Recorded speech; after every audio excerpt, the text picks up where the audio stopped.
গালিগালাজ করে, যারা আমার প্রিয় নবীকে নিয়ে কটূক্তি করে, আর এমনকি যারা ভিন্ন ধর্মের লোক, ধর্মের নাম আমি জানতে চাচ্ছি না, ওরা যত রাহাজানি করে, ওরা যত অগ্নিসন্ত্রাস করে, ওরা যত খুনোখুনি করে, এগুলোকেও জঙ্গিবাদ বলে জানাতে হবে।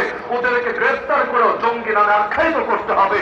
আর যদি দেখি তাহলে দাড়ি টুপিওয়ালা, আর যদি দেখি তাহলে মাদ্রাসা পড়নেওয়ালা, আর যদি দেখি তাহলে আলেম আর ছাত্র জনতার সাথে জঙ্গি শব্দ ব্যবহার করা হয়, ইনশাআল্লাহ সুম্মা ইনশাআল্লাহ এই জাতি তোমাদেরকে এমন ভাবে রুখে দেবে, তোমরা হেলিকপ্টারে করেও পালাতে পারবে না।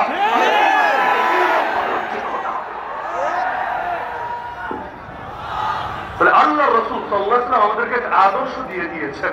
আমাদের কাজ জাস্ট নবীর আদর্শ হুবহু অনুসরণ করা, যুক্তির পেছনে, অন্ধত্বের পেছনে না ছোটা। যুক্তির পেছনে তো ইবলিস ছুটেছিল। আল্লাহ বললেন সেজদা দে, ইবলিস বলল সেজদা দিব না। কেন দিবি না?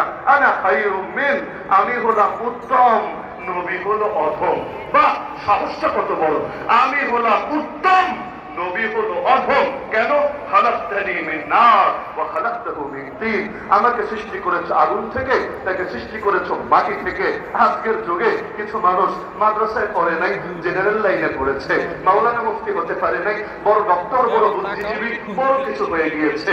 এখন যদি বলা হয় আলেমের পরামর্শ শোনো, বলে আলেম দিয়ে কি হবে?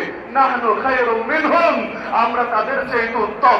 ওদের সুরে আর ইবলিসের সুরে কি পার্থক্য থাকে? যত বড় বিদ্যান হও, যত বড় শিক্ষিত হও, যত বড় জ্ঞানী গুণী হও, আরে আলেম তথা নবীর ওয়ারিসদের থেকে কোরআন সুন্নাহর